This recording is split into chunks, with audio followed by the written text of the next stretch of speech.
Uno de los valores más importantes en el 2023, y sin duda se van a mantener para el 2024, tienen que ver con lo que son microagresiones, tolerancia y la aceptación de todo tipo de diversidad.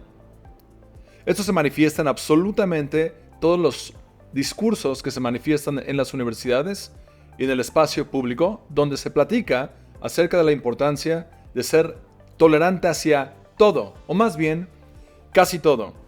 Y uno de los ejemplos que vamos a analizar el día de hoy es lo absurdo de este tipo de discurso, cuando no se puede manifestar y no se puede implementar sobre un tema sensible y muy específico, cuando se trata de los judíos. Microagresiones y tolerancia, hay que ser muy sensible para eso, pero toda esa sensibilidad se pierde cuando se trata acerca de uno de los momentos más difíciles para el pueblo judío después de la masacre del 7 de octubre. Yo soy Jaime Blaisorek y esto es Existen Verdades Absolutas.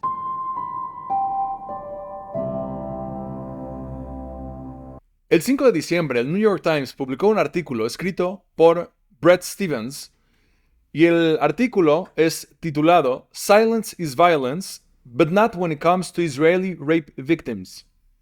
Silencio es violencia. Quedarte en silencio es un tipo de manifestar y vivir y expresar violencia. Pero no cuando se trata acerca de un silencio de abuso y violaciones hacia mujeres israelíes que fueron violadas en un evento masivo, en una masacre masiva por parte de los terroristas de Hamas el día 7 de octubre. En una entrevista por CNN, en este artículo se menciona, Dana Bash estaba platicando con una representativa llamada Pramila Jayapal y estaba platicando acerca del fenómeno y dice, "Why so many progressive women have been silent?" ¿Por qué hay tantas mujeres progresistas que han estado silenciosas, no han dicho nada? Todo este tipo de gente, de organizaciones y de mujeres por los derechos de las mujeres, todos estos movimientos han estado completamente en silencio acerca de lo que pasó, de las violaciones que pasaron masivas y los asaltos pero feos, o sea, un nivel de violencia muy fuerte en este tipo de masacre. ¿Por qué? Porque hay silencio. J. Paul contesta y dice, yo ya condené a Hamas, ya lo he hecho.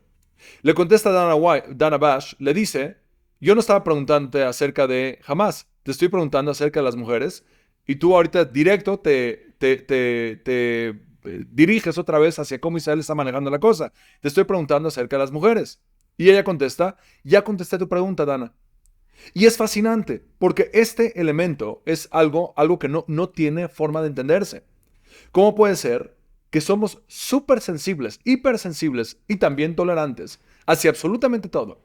Y en las universidades en Estados Unidos y algunas en México también, son muy sensibles para temas de derechos de todas las personas y derechos humanos y una hipersensibilidad para temas de LGBT y queers y todo. Pero cuando se trata de este tema, un silencio tremendo. A tal grado que el 5 de diciembre, Netanyahu estaba dando una conferencia en una de sus discursos por toda la guerra que está pasando. Y se dirige hacia las organizaciones que supuestamente les importan los derechos humanos y les pregunta de manera muy contundente, dice, "Where the hell are you?" ¿Dónde están? Organizations to the human rights organizations. You've heard of the rape of Israeli women? Horrible atrocities, sexual mutilation? Where the hell are you? I expect all civilized leaders, governments, nations to speak up against this atrocity.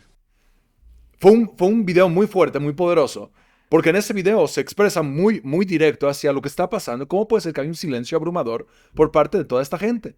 Que es algo que de verdad no se entiende. Es un artículo que vale la pena leerlo, el que acabo de mencionar, del New York Times por Bret Stephens, porque hay varios ejemplos que me da cosa leerlo. Les voy a leer un par de ellos, solamente nada más para que sepas, en este momento lo voy a leer en inglés.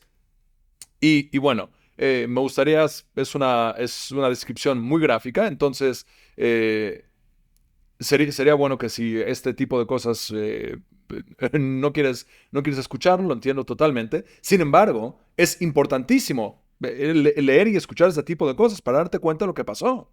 Y nadie, absolutamente nadie, dice nada al respecto. Dice así, "Everything was an apocalypse of corpses. Girls were without any clothes on, without tops, without underwear, people cut in half, butchered, some were beheaded. There were girls with a broken pelvis due to repetitive rapes. Their legs were spread up wide apart in a split. Esto es nada más uno de varios ejemplos de lo que se vivió en ese momento. Y las que vienen son todavía mucho más gráficas. El nivel de mutilaciones, especialmente de los genitales, tanto de hombres como de mujeres. Cosas que son difíciles de comprender. Número uno, o sea, ¿cómo gente hace este tipo de cosas? Pero aparte de eso, ¿cómo es que hay un silencio abrumador por parte de la gente que le importa los derechos humanos? Entonces, les importa de todo, menos cuando se trata del pueblo judío, que es algo que no se puede entender.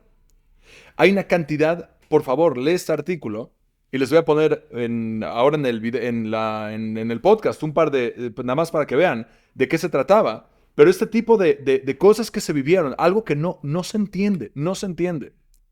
Y todo el mundo callado. La ONU Mujeres, que es esta agencia que se dedica para los derechos de las mujeres a nivel global, se tardaron 8 semanas para decir que estaban muy asustadas y muy sacadas de onda por las cosas que se hicieron basadas de género en el ataque del 7 de octubre. 8 semanas se tardaron después de que toda esta información era pública y todos los videos eran públicos y todo. 8 semanas se tardaron. Ahora, me gustaría que traten de cambiar, a lo mejor, el ejemplo, y no va a ser el 7 de octubre con un ataque terrorista por parte de estos asesinos y estos terroristas y esta basura humana.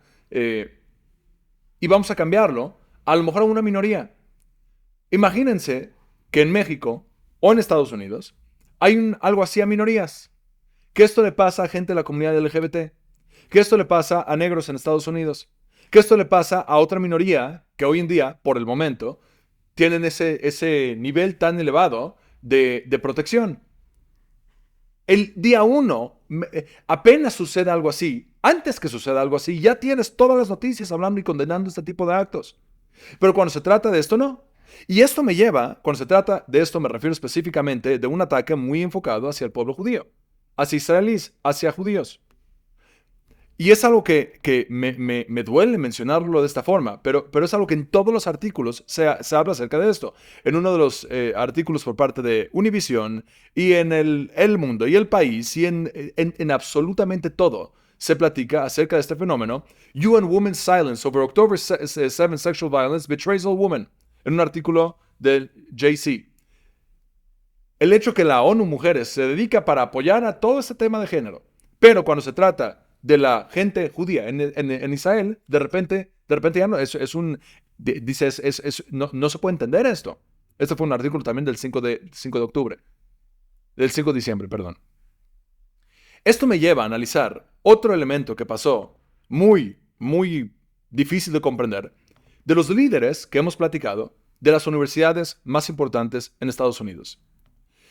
Y apenas en Estados Unidos, el mes de diciembre, hubo un escándalo muy fuerte en 3 diversas universidades, en la Universidad de Penn State, en la Universidad de MIT y la Universidad de Harvard.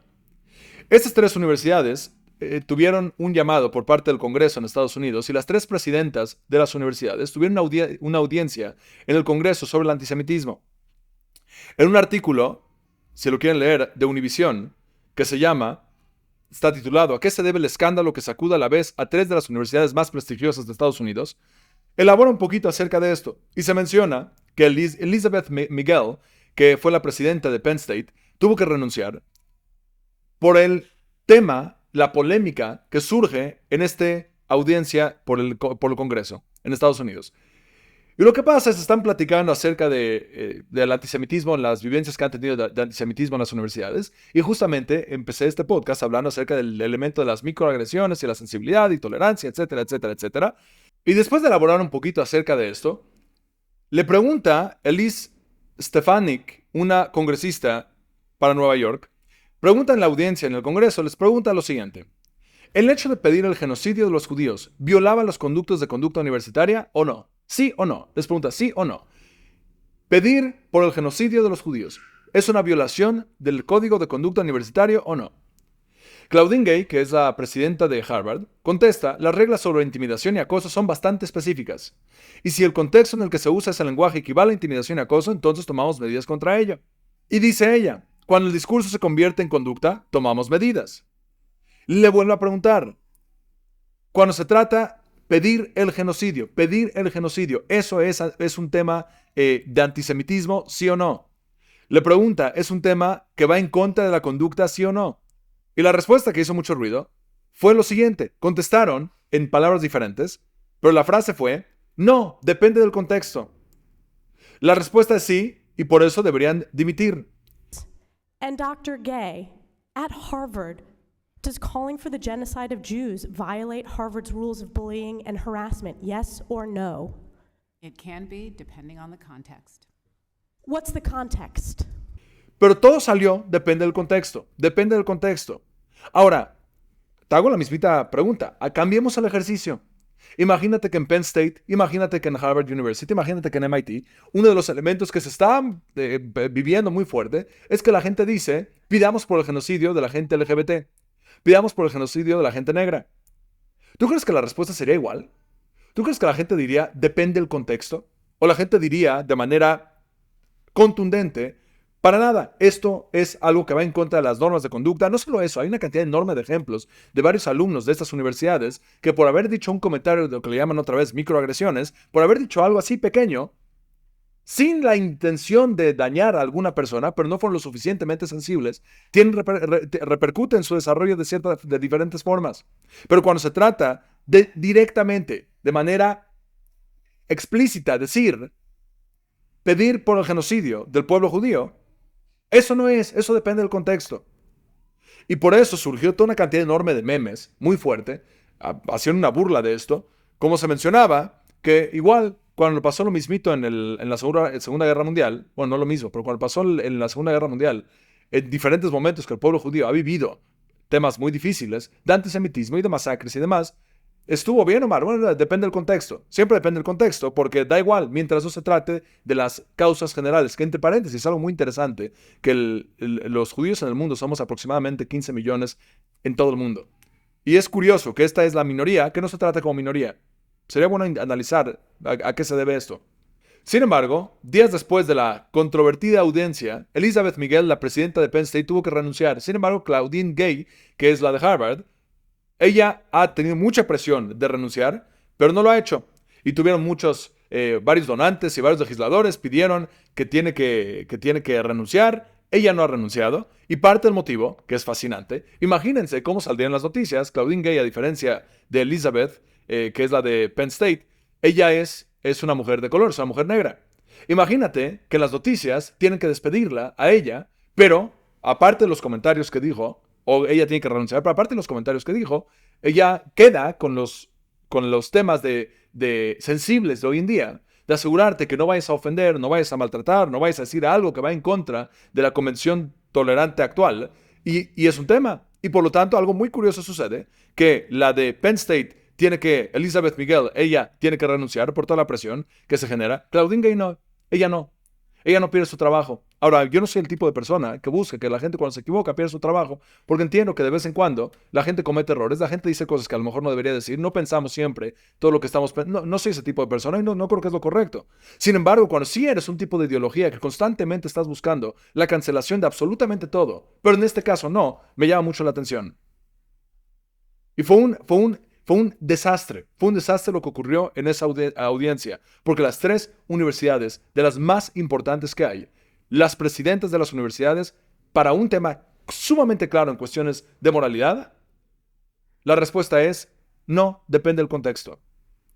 Y eso nos habla otra vez acerca de la falta de claridad moral que hay en las universidades más importantes y el adoctrinamiento que está surgiendo en ellas mismas. Y debes de preguntarte muy bien antes hasta qué grado quiere aportar a estas universidades y hasta qué grado no. Unos días después fue la fiesta de Hanukkah, y en la fiesta de Hanukkah conmemoramos lo que es este grupo de gente, los macabeos, en los años aproximadamente 165 antes de la era común.